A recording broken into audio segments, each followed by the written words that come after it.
अखण्डमण्डलाकारं व्याप्तं येन चराचरं तत्पदं दर्शितं येन तस्मै श्रीगुरवे नमः। हरि ओम्। ॐ कृपां कुरु महादेवी सुतेषु प्रणतेषु च चरणाश्रयदानेन कृपामयि नमोऽस्तुते। ओम नमो भगवते Shri रामकृष्णाय।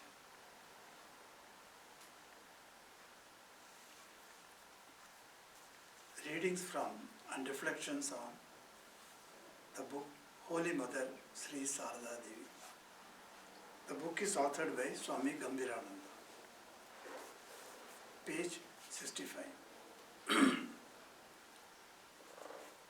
Chapter 6, In Light and Shade. Up till now, the mother had remained veiled before the master.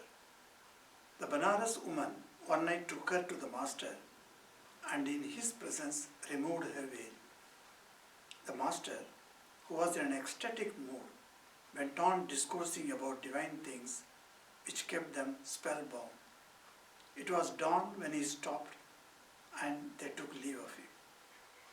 It is not known when the mother went again to Jairambati, but about her return to Dakshineswar for the fourth time, she herself said, "Well, the next time my mother Lakshmi, myself,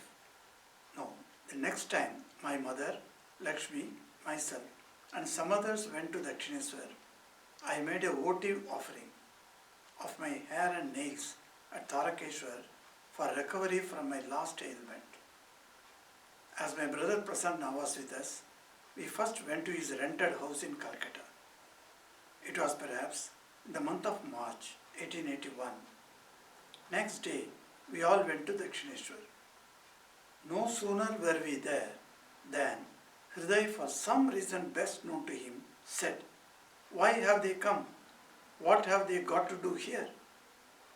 He showed his disrespect to them in this way. My mother made no reply to all this. Hriday was a man of Shir, and my mother too was a girl of that village. Hriday utterly ignored my mother when she said, "Come, let us go back home. With whom shall I leave my daughter here?" For fear of Hriday, the master kept mum all through. We all left that very day. Ramlal called a boat for crossing the river. With the deepest disappointment, the mother left. She could not stay at Dakshineswar even for a day. Apart from this solitary grievance, the unassuming, selfless wife had no complaint against the master at all, or any ill feeling towards her nephew. But all her sorrows and all her complaints were laid at the feet of the Almighty, whose will rules everywhere. And so at the time of departure, she told Mother Kali, who dwelt within her mind, "Mother, I shall revisit this place only if you will have me here again." If the Almighty rejected a supplicant who had absolutely surrendered herself, whom else could she implore for righting the wrong? The futile fourth visit thus ended abruptly. Hriday, in the pride of his heart, transgressed the limits of courtesy. Maybe he had some satisfaction at this apparent triumph, but the unseen hand of destiny was shaping his future in another way. This was not the first instance of his rudeness to the Holy Mother. On another occasion, Sri Ramakrishna, who noticed such misbehavior, reprimanded him, saying, "My dear Hriday, you may be talking to this," pointing to his own body, "slightingly, but don't you do so to her. If the one that is in this body raises its hood, you may still be saved. But if the one that is in her raises its hood, even Brahma, Vishnu and Maheshwara cannot save you." Egotistic as Hriday had become, the warning made no impression on his hard heart. And so, through the force of circumstances, he had to leave the temple precincts for good to clear the way for the mother's return. Through his foolhardiness, he worshipped on the anniversary day of the opening of the temple. It was in June 1881. The little daughter of Trilokinath, a son of Mathur Babu, as a divine Gauri. There is a note here. It is usual to adore little Brahmin girls as symbols of the Divine Mother. Trilokya, a non-Brahmin, feared that the worship of his daughter by a Brahmin would spell ruin. Whereupon, Trilokya, fearing that some evil would befall the girl, dismissed Hriday from his service. Then the master's nephew Ramlal succeeded Hriday as the priest of Kali. On getting this promotion, he was elated with the thought, how grand, I have become the priest of Mother Kali, and became unmindful of his duty towards Sri Ramakrishna. The master used to be very frequently in Samadhi, so that unless somebody reminded him of the prasada sent from the temple and coaxed him to eat it, it would lie in his room uncared for and become stale or dried up. There was none besides Ramlal who could really serve the master with devotion. So the master suffered, and he sent word to the mother through people who happened to go to those parts to rejoin him at the Dakshineswar. Thus, through Lakshman Pine, he sent the message, I am suffering here. Ramlal has joined the other priests after becoming the priest of Mother Kali, and he does not now look after me properly. You must come, be it by a dolly or a palanquin. Dolly is a litter, being a cheaper and smaller prototype of the palanquin. And I shall meet the expenses, be they 10 rupees or 20. This earnest call made the mother at last come to Dakshineswar, probably in February or March 1882. This was her 5th visit after staying away for about a year. The next time she went to Jairambati, she spent there some 7 or 8 months, coming back to Dakshineswar in January-February 1884. It was at this time that the master tumbled down when in a state of ecstasy, and as a result had a bone in the left hand dislocated. As soon as the mother entered the master's room and saluted him, placing the bundle of clothes on the floor, he inquired, when did you start? Ascertaining from her reply that she had started in the afternoon of a Thursday, which is regarded as extremely inauspicious, he said, there it is. I got my hand injured because you started on Thursday afternoon. Go back. Go and make a fresh start. The mother wanted to leave that very day, but the master said, stay today. You can go tomorrow. The very next day, the mother left for her village home to recommence the journey on a more auspicious day. It is not known when the mother went home from Dakshineswar again, nor when she returned.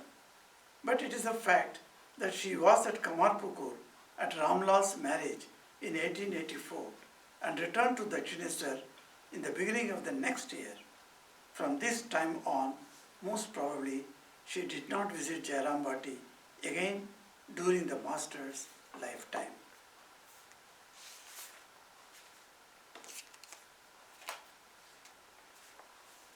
So welcome to this class on the life of Holy Mother. Swami Gambhirananji, who wrote this book, so beautifully takes us through one incident after another incident. And when we read this, whether it was in original Bengali that he wrote or the English version that he himself translated from his original Bengali book, whether you read English version, you can always see that you are transported to that time when Holy Mother was there. And the so flowing language that he has got, and it takes you to those incidents as if you are also one of the witness to such incidents during that time. So last time we saw that In the Dakshineswar itself, very near to the temple, Shambhu Babu, a very generous man who used to attend to master's needs in Dakshineswar, he built a house. And the house was built ready, and he said Holy Mother can come and stay there. So Holy Mother went there. Then Hriday, who was the nephew of master, his wife also was there. So both the ladies were staying in that place, and it was going on for some time. But suddenly one old lady came, and she saw, she was a devotee of master, that is Ramakrishna, and she said to Holy Mother, why are you staying like this outside? You must stay in Nahabad so that you can look after the master. But then she said, okay, because that lady is there, Hriday's wife is there, she has to stay alone there. So let me also stay with her to give her company. That is what her argument was. But that old lady from Banaras, she said, no, they will manage themselves. You come away. Let them carry on as best as they can. Does it befit you now to be away from him? This is a wonderful way of telling a wife that whatever be the condition of the husband, that she should stand with him, she should stay with him. And that is how she gave this wonderful teaching. The mother admitted the force of this and shifted to the Nahabad to engage herself in the master's service more completely. We read in one of the versions of Ramayana a beautiful incident about Mother Sita. You know, when Kaikeyi calls Dasharatha and tells him and asks him to give the two boons that she never took earlier. And one of the boon was Sri Ram has to go to forest. So when Ram was called, only the early morning on that day, Dasharatha called Ram and with lovingly announced to him, hey Ram, tomorrow I am going to make you the king of Ayodhya.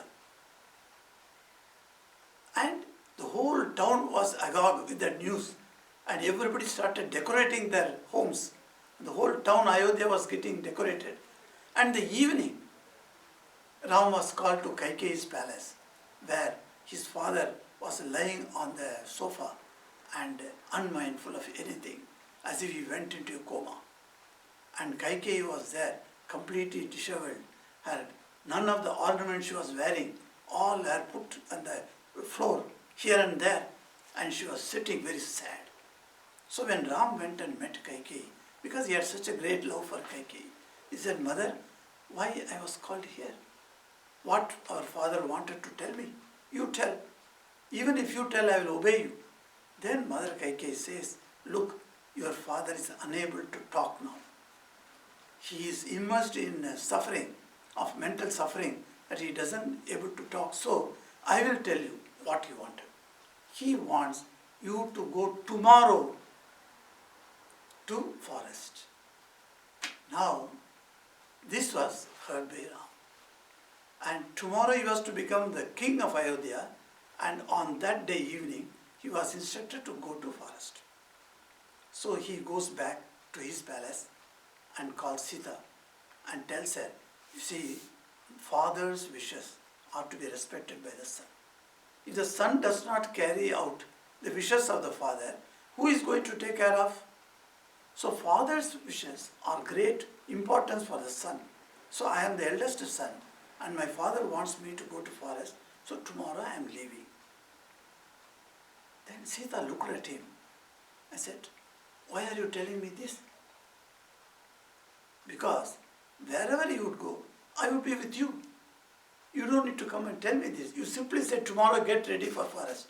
I will go with you. I said, no, the very purpose of my telling is that you should stay on here. You should not come with me. Because forest is terrible. And there you are a princess. And now you have come here as my wife. And such a luxurious life you have led all the way. You can't walk in the forest without any shoes. And where you will stay. And to take care of you is a big burden for me. So no, you just stay here and take care of Mother Kaushalya.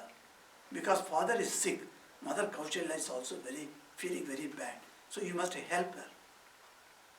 And Sita says, how it is possible?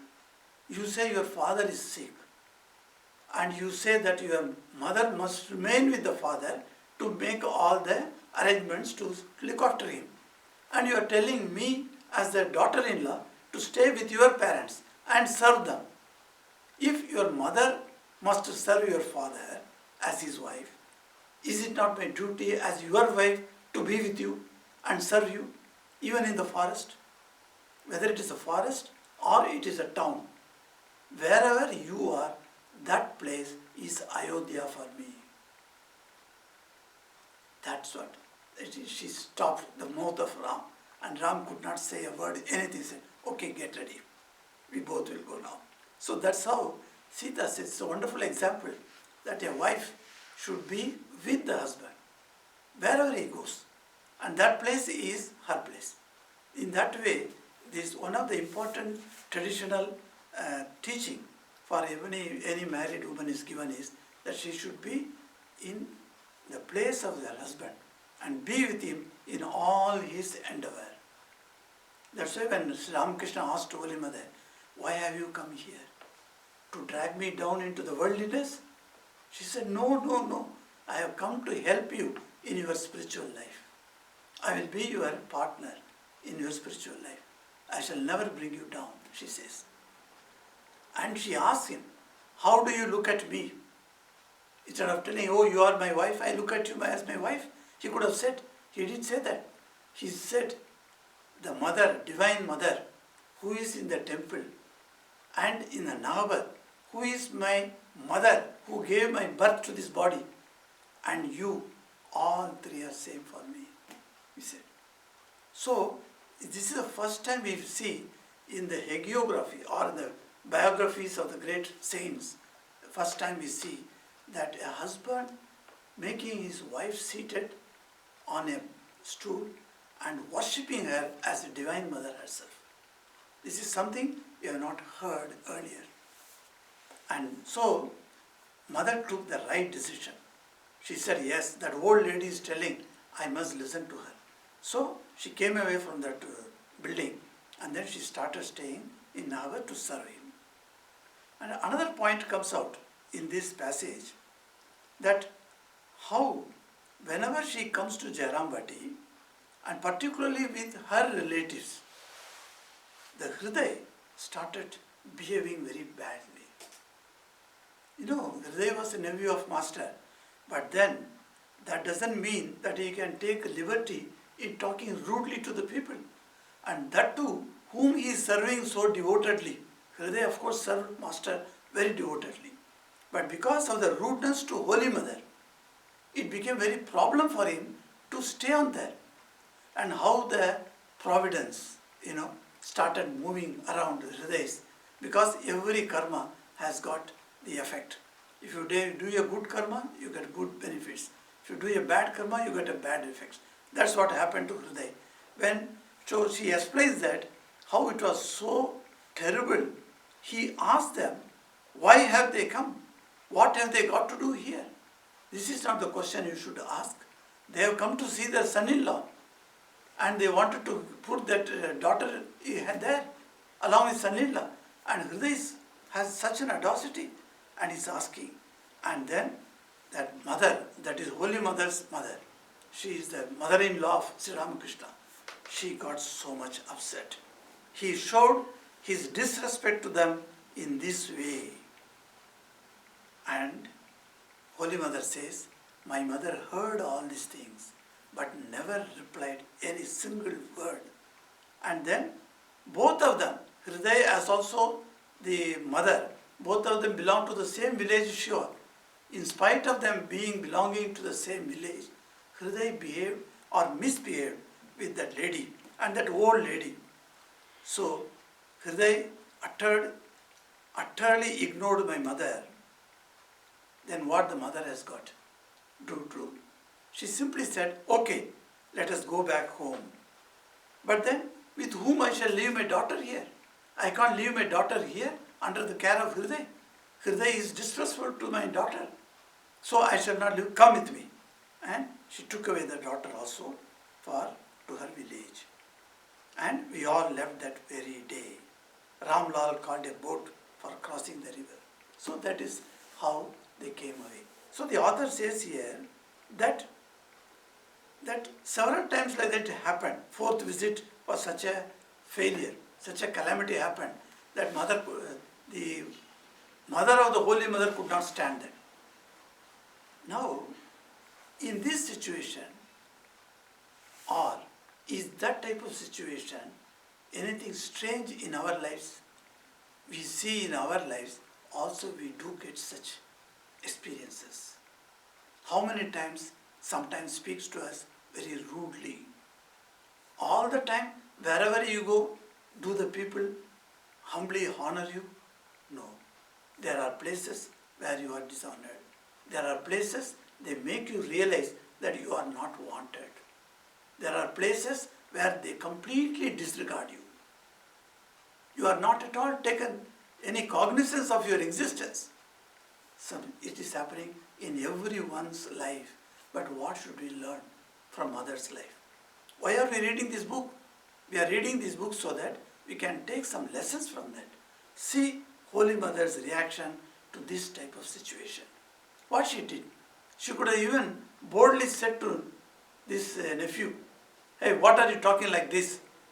I am the wife of your master, mind you, your mama, your uncle. I am his wife and you are taking care of him. I got every right to stay here. I am going to pull you down. Why are you like this, talking like this?" She could have vehemently opposed that, but she didn't. Or she could have cursed him. Any lady would have told like that, "Oh, you are talking to me like this, rudely. So your tongue will not be properly expressing any idea henceforth." Like that you can curse. And people are cursing also. We see in the normal day-to-day life, some people come cursing. So badly they curse.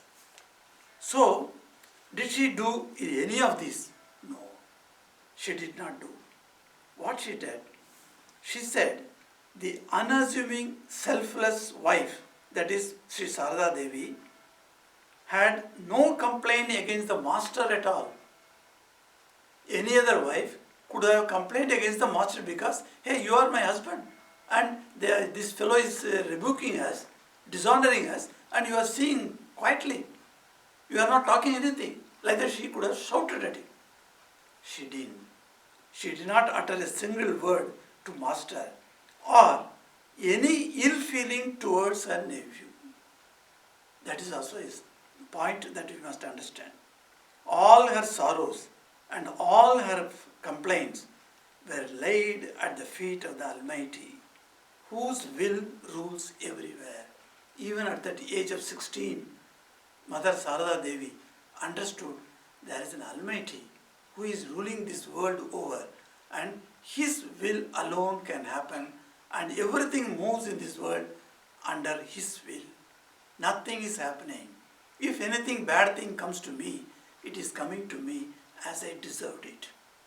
If any good things come to me in my life, that also I deserved it. That's why they are coming to me now. So likewise, understanding the true fact, she prayed to Mother Kali. She said, "Where is Mother Kali?" Mother Kali, who dwelt within her mind. In her mind, Mother Kali remains. So she is telling to Divine Mother, "Oh Ma, I shall revisit this place only if you will have me here again. If you wish that I must come back here, I will come back." So saying so she left the place. And if the Almighty rejected a supplicant, we all pray to God. Does God accept our wishes all the time, fulfills our wishes all the time? No. There are many times our wishes are not fulfilled. So, if the Almighty doesn't fulfill your wish, what you should do? So, the author says, if the Almighty rejected a supplicant who had absolutely surrendered herself, whom else could she implore for righting the wrong? So if the Almighty says no, to whom he will appeal now?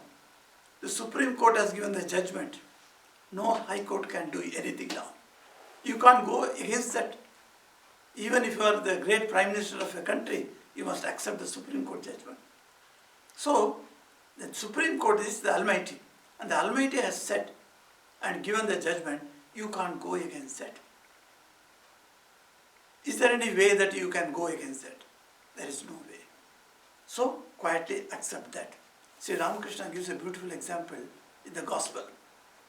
Once, again I am coming to one of the incidents of Ramayana. So, in Chitrakoot, Ram, Sita, Lakshman, they were 3 years staying. So, then one Parna Kutiya, one hermitage was made there. When Ram and Sita were staying there, in another hermitage, our Lakshman was staying. Now, every day, Ram and Sita used to come out in the morning for a walk. At that time, one frog used to jump before Ram and fall at his feet. And Ram would very lovingly take the frog in his hand and bring it to his face, and then he say, "Oh my friend, dear frog, how are you? Are you keeping well?" He said, "Yes, yes." And he will croak. Several times he will croak and show his pleasant feeling that Ram is doing very good thing to him, because they are having a good relationship. So then he puts it back. So every day the frog comes. One day, when they were moving together, Ram and Sita, on that day morning, frog was not visible. So Sita was anxious. What happened to that dearest frog? Every day morning he used to come, and today he didn't come. Is there any danger to that frog? Was there any snake that has eaten away the frog? She was very anxious. And with all the anxiety, she was telling Ram, what happened to this frog, your great friend? Ram said, don't worry, we will find out. Nothing has happened to him, but we will have to find out why he has not come today. So Ram started searching for him. And when he was searching here and there, at one place, under the thick grass, that frog was sitting there. And at a very, very low tone, the frog was croaking, taking the name of Ram to say Ram, Ram, Ram. Very slow, low motion. And then, so Ram could hear that. And immediately he went there and he took that frog in his hand. Said, hey, what has happened to you? Then that frog showed his leg, hind leg showed. You see, I was hurt. Blood is coming out. So I could not come and greet you in the morning. Said Ram got angry. You are my friend. Why you didn't come and tell me? Who hurt you? Tell me. I will take action immediately. You know, Ram, because of his friend, the friendliness is there. So he told like that, assuring him that he will take care of him. That is what the meaning. But the frog said, how can I come and tell you? I can't tell you. If anybody else has beaten me like this, I would have jumped to you and gone to you with the plea that please protect me. But your own bow, when you lifted the bow, you hurt me. Now to whom I will go and appeal? When my Almighty himself has hurt me, I have got no other way to go. So the frog said, Ram was very pleased. See how that frog has got wonderful way of looking at the master. So Sri Ramakrishna says, so when bad things come to us in life, when sufferings come to us, when ignominy come to us, you must understand it is the God's will. I remember one Zen story I read some time back. He was a Zen master, a Buddhist monk, and Zen master also. In one village he was staying. The village respected him so much that he was like a god for the villagers. Everybody would go to him and sit with him, and he will console them, everything he will do. But along with that, his life was impeccable. So much of purity. Everybody knew that he was a pure man. And such a man, such a honest man, one day he saw from his hermitage, he saw the village people were coming in the mid of the night with fire in their hands. You know that Olympus fire, to take that. Like that they are holding it and they are coming there. Then one villager came running and he told, oh monk, the villagers are angry against you. So they are coming to blow away your cottage. Then this man always would say, is that so? He would ask like that. Then he asked him, is that so? It's all right, let them come. He was a man of equanimity. Never get perturbed and never get very elated also. Na pragrishet priyam prapya. So Gita says, na udvijet cha apriyam. If you get priyam, if you get nice things, not at all elated. And apriyam, if you get something unwanted, sufferings, then also you should not udvijet, you should not get perturbed. That's what Gita says, equanimity. So that equanimity this monk had. He said, is that so? Let them come. And they all came. And the village headman was there. He was very angry with this monk. He said, we all thought you are a wonderful man. You are like a father to us. But what mistake you did today? Today you have done, we have heard about your wrongdoing. So we have come to punish you. Is that so? Yes, sir. What is the punishment? He said, no, you first ask what wrong you did. You are not asking, you are asking for the punishment. He said, because I have not done any wrong. But you all want to punish me. Let it be so. You punish me. Then the village man says, today my daughter revealed to me that she is the mother of the child by you. So we want to punish you. How dare you misbehave with my daughter? So we are going to punish you. We will burn this place. Along with that, we will burn you also. The monk said, is that so? But I don't remember I have done that mistake. But if you all say this, so okay, you burn me along with this cottage. Then one old man was there. He told this man, you say this man is the father of your daughter's child. If you burn him down and reduce him to ashes, tomorrow when the child will be born, whom you will show him as his father. So be kind to him. Don't burn him. You burn the cottage, but not the daughter's man. Rather, we can give a punishment to this man. So what punishment? So there is a garden of that big man. So the garden he should work every day from morning to evening, sunrise to sunset. He should work very hard. Okay. He said, is that so? No problem. So from next day onwards, the monk goes to the garden and working very hard. And the big man of that village, he comes out with a whip in his hand. Sometimes he thrashes him, whipping him. And here, there, everywhere, blood oozing out. And still he is quite like, is that so? Okay, he is beating me, it's all right. And continuing. And then after some time, the girl delivered the child. 1 year over. 2 years over. The man could not, her father could not contain the anger even now, because it was a great disgrace for him in the society. So he was only thinking about the disgrace. He never thought about his daughter. One day, something got into his head and he was beating the monk left and right as he was going to die. The girl, from the top of that window, she was looking at him. She could not stand that. She came running and told her father, stop beating this monk. He said, what? He has brought a disgrace to me in this society.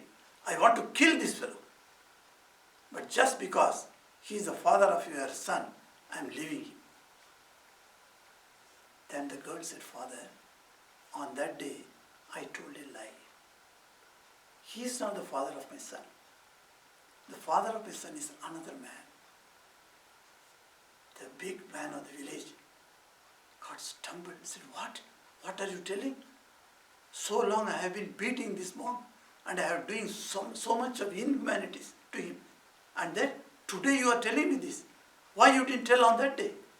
You are so angry on that day. If I had told you on that day, you would have killed that my husband. Who should have been my husband? And I told this monk's name because you would not do anything to him. That's why I told a lie. The man was simply stunned. He fell down at the feet of the monk, said, "Please, excuse me, I have done a greatest mistake." The monk smiled. He asked, "Is that so?" And he came coolly, walked back to his cottage. It shows, you see, na praharishyet priyam prapya, na udvijayet cha prapya apriyam. What a beautiful verse Krishna says in Gita. He's advising Arjuna, never get elated when good things come to you, and never get disoriented. Never think that, oh, everything is lost in my life. Never say that when unfavorable things come into your life. Favorable and unfavorable, both the circumstances will come in our lives every time. There are people who have gone through many, many difficulties. Can you imagine of the difficulties of a prince who developed as a prince, who grew as a prince for the case of Sri Ram? 14 years he has to stay in a forest. And what suffering we have compared to that? In India, when lady devotees would come and tell me, "Oh Maharaj, I am suffering this, I am suffering that," I said, what more suffering do you have than Mother Sita? Did you go to forest for 14 years? Did anybody abduct you? Nothing happened to you. And for other things you are suffering you are telling, what suffering this? More than Mother Sita, what suffering you could have, or any woman could have. Like that I used to console them. Because when you see that, when you have suffering, you must always compare with the other people who have been having more suffering than you. In Saint Francis of Assisi, one story comes. One boy comes and tells him, he was very sad, looking, very rich man's boy. He was very sad. So Saint Francis goes to him and tells him, "Hey, what has happened to you? Why you are so bad today?" He said, "I went through all the shops here, but no shoes are available to my liking and to my size, feet size. I am not getting a single pair of shoes." Then Saint Francis says, "Okay, my boy, come with me." And he took him and on the top of the hill where there was a church. And he went to the church and then he said, "Look back, who are all sitting on the roadside?" So there were several beggars were there. You know, when the churchgoers always carry some coins with them.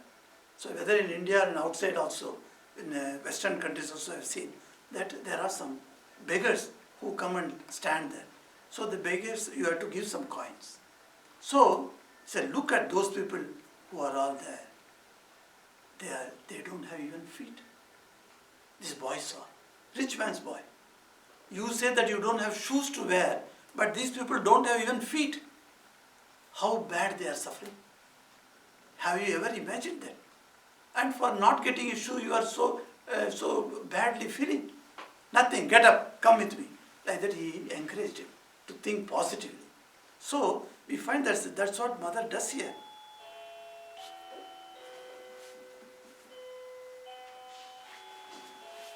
Just go. So here we find that how mother is telling that in different way, shaping his future in another way. This is something we cannot even imagine that. You see, Holy Mother Sarada Devi left Dakshineswar because of the rude behavior of Hriday. And when she went back, she was thinking, when I will come back again to serve my master, to serve my husband. That feeling was always there in her mind. And then, so he says, the unseen hand of destiny is now working. So there's a time is coming nearer when Hriday had to leave Dakshineswar forever, paving the way for the Holy Mother to return to Dakshineswar, where there is no opposition for her. There is no one to speak rude words like Hriday to her. So if Hriday goes away, then the road for Holy Mother's comeback is clear. That's what the author beautifully says. Swami Gambhiranji writes here, the unseen hand of destiny was shaping Hriday's future in another way. And he says, this was not the first instance of his rudeness to the Holy Mother. He has spoken to Holy Mother in her previous visits very badly. So rudely he has talked. And once only Sri Ramakrishna came in, in defense of Holy Mother to Hriday. All the time he was keeping mum. He was keeping quiet. Of course, Holy Mother did not find any fault with her husband being quiet. But then, once when Ramakrishna himself could not stand the way that he was rudely speaking to Holy Mother, on that day, he told one thing to Hriday, and that is a great lesson for all of us. You know, our idea of Holy Mother, our idea of how to look at her, that Divine Mother as we call her, is confirmed now in these words, few words of Sri Ramakrishna. One day, Sri Ramakrishna called Hriday nearer to him. He says, "My dear Hriday, you may be talking to this, that is pointing his own body. You may be talking to this slightingly, but don't you do so to her." He is warning him. How he is warning him? You may be slightingly speaking to me, but never do that to her. In spite of his instruction of the previous time, the fourth time when mother came, he behaved very badly with the mother. And whatever master has pronounced must come true. See, he stands for truth. So whatever Sri Ramakrishna says must come. So what he said after that? He said, if the one that is in this body raises its hood, he says, there is a snake. Within me there is a snake, that is Kundalini. Kundalini is there. When it raises its head, that is hood, then what it says, if this one is in this body, raises its hood, you may still be saved. If it raises its hood and starts biting you or hissing you and throwing poison, still you may be saved. That means showing his body. But if the one, like that one snake, in her raises its hood, then what will happen? Even Brahma, Vishnu, Maheshwara cannot save you. So wonderful teaching about Holy Mother. We get to know that that's why we all go asking Holy Mother, please bless us, please, Kripang Guru, Mahadevi, Suteshu Pranateshu Cha. Like that we always pray to her. Hey Mahadevi, Kripang Guru, be gracious to us, be graceful to us. So we pray to her. Even Brahma, Vishnu, Maheshwara cannot save you. That means the power of anger of Shakti is something nobody can stand that. If Shakti herself is anger, then even Shiva cannot do. That's what happened when Mother Kali became angry and she started dancing the dance of destruction, as Swami Vivekananda says in his poem on Mother. Dance of destruction. So when she started doing that, all the devatas got very afraid. They all went to Lord Shiva and told, hey, your wife is dancing like this, like a madcap. The whole universe is going to be destroyed. Come and save the universe. Time has not come for destruction. Then Lord Shiva still thinks what to do. She is so angry now. How to pacify her? None in the world can pacify her. So he comes, and the Puranas beautifully puts it in a very romantic way. They say Shiva comes and lays down himself on the floor where she was dancing. She was not saying anything because she was Unmatta Kali. She was mad. So a mad woman does not see before what is happening. So she comes walking and dancing. She is coming there. And suddenly her leg goes and falls on the chest of Lord Shiva. And then she looks down, what is that hindrance for my dance? It has stopped her dance, you see, because something big like stone it was there. So she looked down upon, then she saw Lord Shiva was sleeping there. She became so ashamed. After all, it is her husband who was lying there. So the Puranas say, because of the shame that she felt, she opened her mouth and put the tongue out and bit her. So the Puranas give this explanation. Of course, it has got another philosophical explanation that we shall see it in the Kali Puja day here. So that says how it is even that the one that is in her body raises its hood, Even Brahma, Vishnu, Maheshwara cannot save you. So that was that instruction Sri Ramakrishna gave to Hriday. But through his foolhardiness, the situation came, how Hriday had to go. Ramakrishna had not guts to tell Hriday, oh, you go away. Why? Because he was going into Samadhi again and again. Who is going to look after him? Somebody has to bring the food. So the author gives a very pathetic scenario where his food has come from the Kali temple, the prasad has come. You know, Ramakrishna used to love prasad. Kali's prasad has come. So he will eat it, but then it is lying there and he was unaware of the prasad has come. He was in Samadhi. And long after, 2 days after he is getting up from Samadhi, by the time the food has rotten. You cannot eat that food. And then without food, his health was going down. Sometimes he used to have 10 times he used to go to toilet. And it is not like an attached toilet like as we have nowadays. In Dakshineswar, from his room, if you go to Dakshineswar, you can see where is that Javtala, where he used to take this bottle, this pot of water, and then he has to walk all the way. And 10 times in a day means how many? What a terrible hardship it was. That's why his body became so weak because of this penance as well as tapasya, as well as the food habits. So, Sri Ramakrishna, nobody was taking care of her. Now that is the time when Hriday had to go and mother has to come to take care of him. So the destiny, that is providence as you call it, is now making the way for Hriday to go out. How did he go out finally? The manager, Trailokanath, his daughter, suddenly he took fancy on her. Hriday took fancy on her. Oh, such a beautiful daughter, only 5-year-old. So on one night, he worshipped that girl as Divine Mother. Now worshipping Kumaris, that is always there. Now the Durga Puja is started today. So today is Mahalaya Day, no? It's a wonderful day.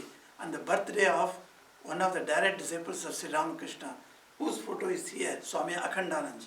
He was born on this tithi. So his worship also we do. And today after the Arati, Swami Purnananji will read out a few passages from the life and teachings of Akhandananji. We all will be hearing that. So he took the little daughter of Trailokanath and then he did the worship of that daughter as Mother Gauri. Now it may be, it's a practice. A Brahmin girl, a 5-year-old, a 3-year-old girl, you take her and worship her as Mother Gauri. You show that in that girl also the Divine Mother is there. So that's a very good idea. But then what he did, Trailokanath was not a Brahmin. Now he thought, see, the father always thinks for the welfare of the children. He thought, this priest, this Hriday, he came and took my daughter and did this puja to her. Now, what will happen to my daughter who is not a Brahmin? So the tradition is only Brahmin girls are taken and given this puja. Now, I do not belong to that caste. And then this priest has done something, and then because he has done a puja which is not to be done or not sanctified by the community, suppose something ill may come onto my daughter. My daughter is going to suffer. Some great calamity is going to fall upon her. With this fear, he dismissed him from service. Vinasha kale viparita buddhi. That is the proverb we say. Vinasha kale, when the time of destruction comes to you, at that time, viparita buddhi, the buddhi becomes topsy-turvy. The buddhi goes awry. You do not know what the buddhi will do. So long the buddhi has been guiding you properly. And when the time of destruction comes to you, the buddhi goes out. And that is what happened to Hriday. And Hriday was terribly upset and he was dismissed from there.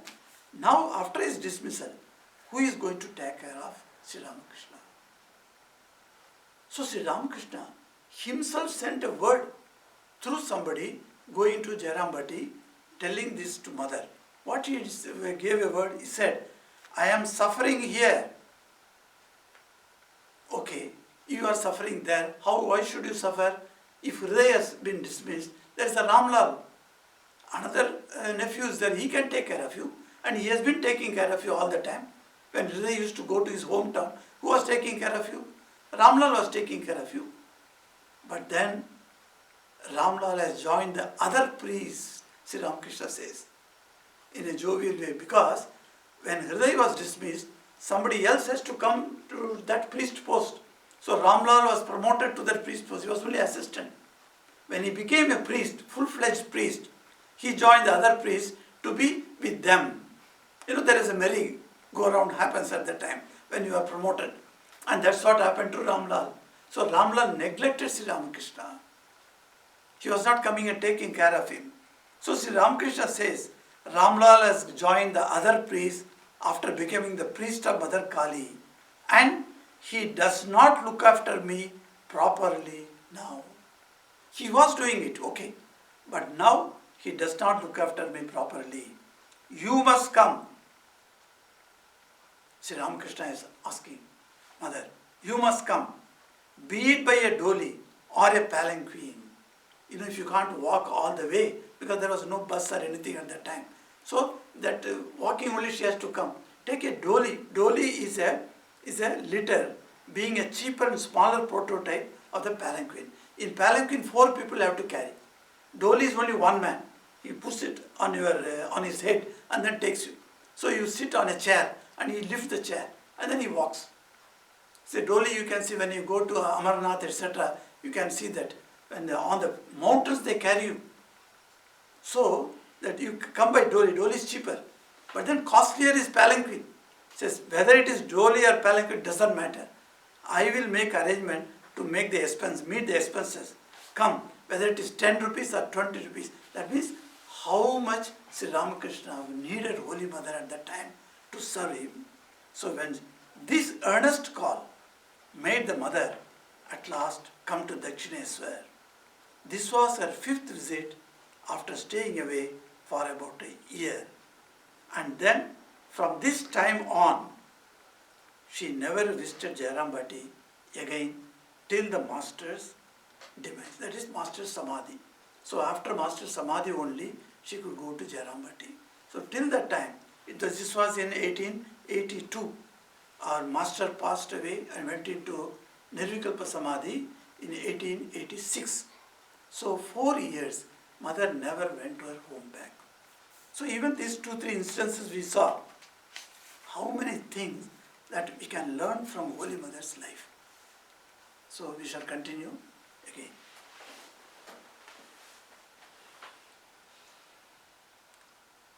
Om Shanti Shanti Shanti Hari Om Tat Sat Sri Ramakrishna Arpanamastu.